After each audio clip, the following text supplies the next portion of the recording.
Divisão no governo ou jogo de cena? O ministro da Defesa de Lula propõe redução das penas para os golpistas de 8 de janeiro e flerta com a ideia de anistia, que pode beneficiar Jair Bolsonaro. A direita também tenta emplacar mudanças na lei da ficha limpa e semipresidencialismo. Vamos entender o que isso tudo significa. O repique da inflação, agora nos Estados Unidos, assusta o governo Trump. O que isso pode provocar aqui no Brasil? Eu sou o Rodrigo Viana e esses são alguns dos destaques do Tempero da Notícia, que está começando agora.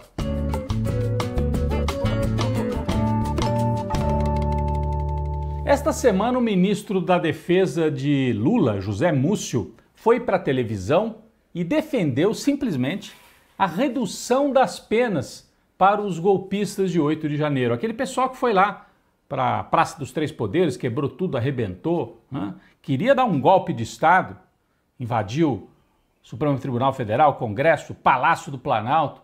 O Múcio foi para a televisão e falou, coitados, as penas são muito altas, vamos reduzir a pena. Vamos assistir um trecho. Devia ter uma dosimetria. Tem gente que quebrou uma cadeira, tem gente que armou esse movimento, o golpe, como você diz. Se for tudo comprovado, que este pague. Que este pague. Se foi um golpe, quem organizou que pague. Agora, e aqueles que foram, tomaram seus ônibus, estavam lá tirando foto de celular, tem os que entraram quebrando, tem os que ficaram do lado de fora. Tem todo tipo.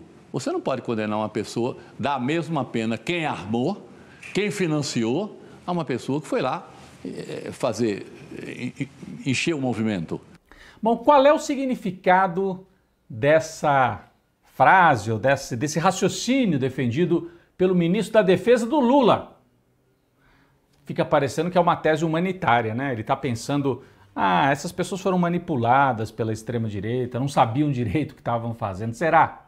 Bom, todos maiores de idade, compreendiam bem e queriam participar de um golpe. Mas o mais importante é que isso que ele defende, na verdade, favorece os generais e o próprio Jair Bolsonaro. Generais acusados de golpismo. Por quê? Porque se a turma que quebrou tudo pegou 17 anos de cadeia, a gente fica imaginando, os chefes vão pegar quanto?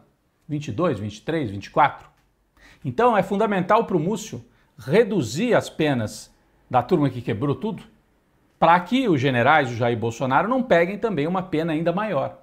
Essa é a jogada. Parece que eles estão defendendo os pequenos lá na ponta, mas eles estão mandando recado para os generais e para o bolsonarismo, do tipo, a gente vai tentar ajudar vocês. Essa é a explicação. A fala do José Múcio provoca estranhamento. Afinal, o presidente Lula tem feito afirmações no sentido contrário.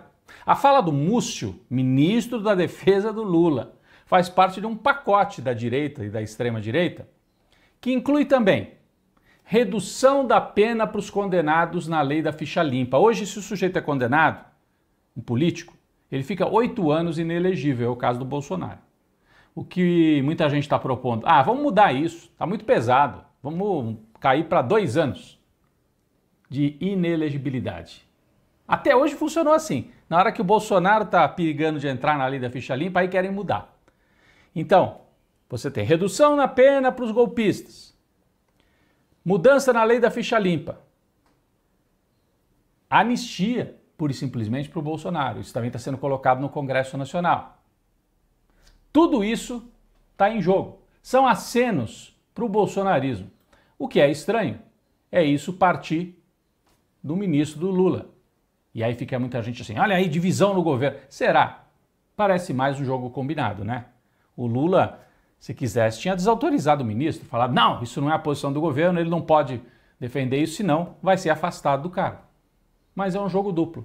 O Lula bate pesado contra a anistia, contra dar mais moleza para os golpistas, faz o enfrentamento e deixa o ministro alisando, fazendo um jogo, de aproximação com a extrema-direita. Aliás, também é um recado para a extrema-direita, do tipo, vocês querem anistia? Vocês querem trazer o Bolsonaro de volta para que ele possa concorrer? Façam. O ônus vai ser de vocês, o centrão. Vocês é que vão ter que bancar isso tudo. o Lula diz, eu vou falar contra. Se vocês quiserem, vocês façam. E aí, põe o Bolsonaro para concorrer. E a chance é ainda maior de que Lula ganhe do Bolsonaro em 2026. Esse é o jogo que parece que está sendo aí preparado. Mas, paralelamente a isso tudo, tem um outro fato que eu considero também grave. A direita tradicional brasileira volta a falar em tirar poderes do presidente da República. Eles estão propondo o tal semipresidencialismo. O nome não é bom, né? Semi. Tudo que é semi assim, é pela metade. Mas o que quer dizer isso? Eles têm vergonha de defender parlamentarismo. Então, eles ficam assim, não é parlamentarismo, é semipresidencialismo. Mas na prática, tem até já um projeto no Congresso, uma PEC, né? Projeto de emenda constitucional, que tem que mexer na Constituição. Tira poderes do presidente. E quem é que vai governar de verdade? Um primeiro-ministro escolhido pelo parlamento, pelo Congresso. Quem é que está defendendo isso? Gilmar Mendes, no Supremo, o MDB e o Michel Temer, pessoalmente, que é especializado em golpismo. Então é para a gente ficar realmente preocupado. O Brasil já teve 2 tentativas de parlamentarismo. Lá nos anos 60, 1961, o Jânio Quadros, presidente conservador, renunciou. E o vice dele era o Jango, João Goulart, mais de centro-esquerda, trabalhista. Os militares falaram, Jango não vai tomar posse. Não vamos deixar ele tomar posse. E aí ficou um impasse. O Brizola convocou o povo em Porto Alegre, resistiu contra essa tentativa de golpe e falou, Jango, toma posse. Não toma posse, vai ter guerra, não vai ter guerra civil. Aí apareceu a turma do deixa disso e falou, então vamos fazer o seguinte, o Jango assume, mas sem poderes de presidente. Vamos implantar o parlamentarismo. E fizeram, em 61, um parlamentarismo para que o Jango assumisse, mas o poder ficasse com o primeiro-ministro. Isso durou 2 anos. O Jango conseguiu derrubar o parlamentarismo. E em 64 aí deram o golpe de uma vez. Então, parlamentarismo lá nos anos 60 foi uma espécie de golpismo. Em 93, já depois da Constituição atual, houve um plebiscito em que o povo pôde escolher. Vocês querem parlamentarismo? Ou preferem presidencialismo? E o povo escolheu presidencialismo. Então estão tentando de novo agora mudar no tapetão. Chama a atenção. Dá a impressão mais uma vez que é assim, a direita não tem voto. Aí ou apela para um personagem como Bolsonaro, essa extrema-direita, ou apela para o tapetão. Parlamentarismo, derrubada da Dilma, põe o vice no lugar. A gente tem que ficar esperto, ainda mais como quando tem um personagem como Temer articulando tudo isso. Eles estão propondo que o semipresidencialismo fique para 2030. Olha que interessante. 2026 não, deixa, ainda é a reeleição do Lula. Com isso, o PT e o Lula não vão partir para a briga, porque não vão tentar tirar poderes do Lula agora. A ideia é tirar poderes do presidente em 2030. Então o PT e o Lula nem estão entrando contra esta proposta. É uma tentativa de irem comendo pelas beiradas e entregarem o poder no parlamento. Tudo isso no momento em que o parlamento está sendo contestado pelos escândalos de emendas, as tais emendas secretas. Agora isso virou caso de polícia. Polícia Federal descobriu, já tinha descoberto, né, um grupo de parlamentares do PL no Maranhão que tinha propina para jogar essas emendas lá em prefeituras do interior do Maranhão. E agora um deputado no Rio Grande do Sul acusado também de um esquema que tinha até contrato, um intermediário que conseguiu dinheiro e recebia uma propina, uma espécie de propina, em contrato. Então é o escândalo das emendas. Esse povo é que quer governar o Brasil diretamente agora através de semipresidencialismo. Enquanto isso tudo acontece, Lula, presidente, tenta sair das cordas, a popularidade dele caiu um pouco, a gente já falou disso aqui. Apesar disso, o Lula, nas pesquisas, ganha dos adversários para 2026, mas precisa melhorar.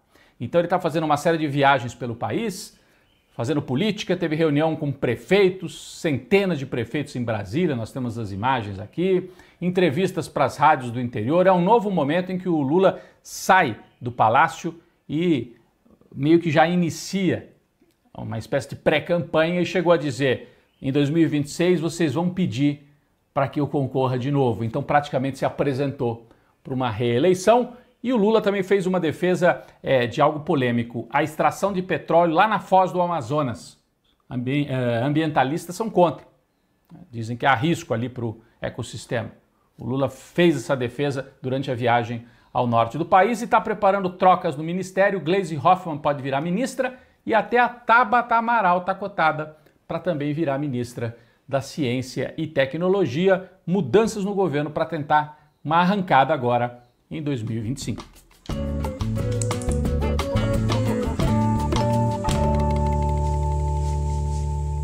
Quem vai para a panela de pressão é a economia, dessa vez nos Estados Unidos, hein?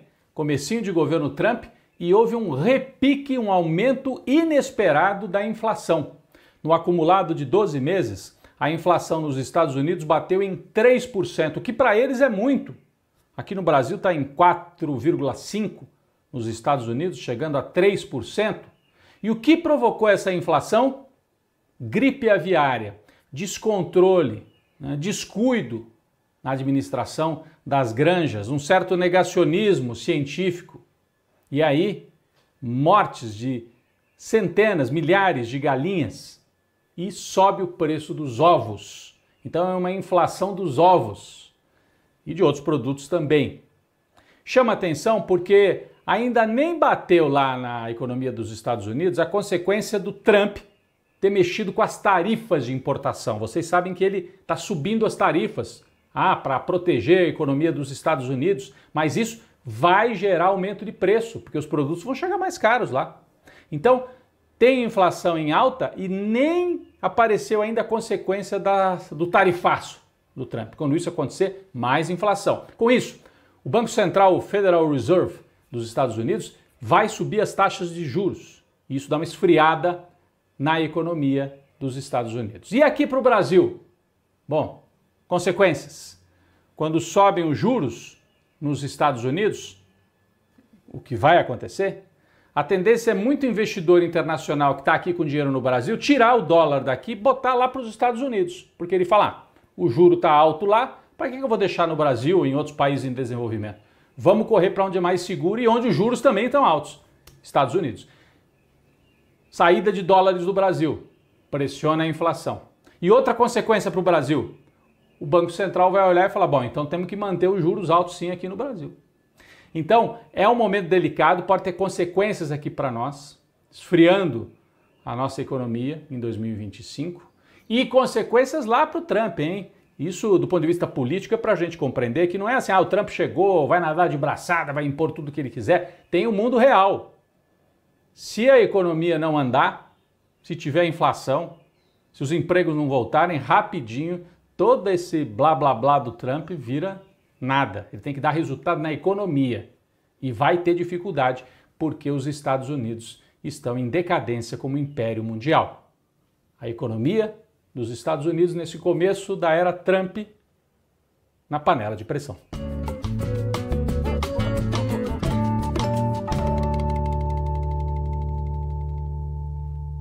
Um cafezinho especial esta semana para a grande Elizabeth Teixeira, lutadora social, que completou 100 anos de idade.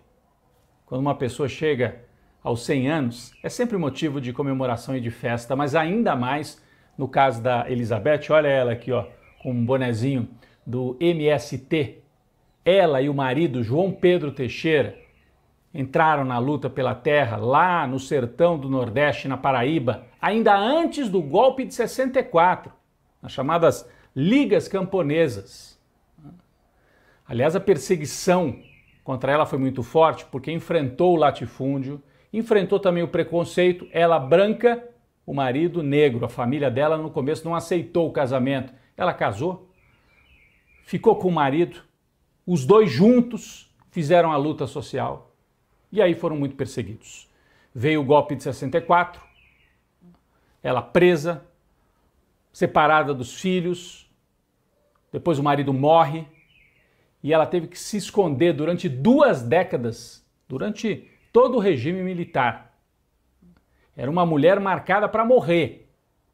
Aliás, a história dela e do marido foi contada no famoso documentário Cabra Marcado para Morrer, do Eduardo Coutinho. Documentário que foi feito já no fim da ditadura, ali na transição para a democracia.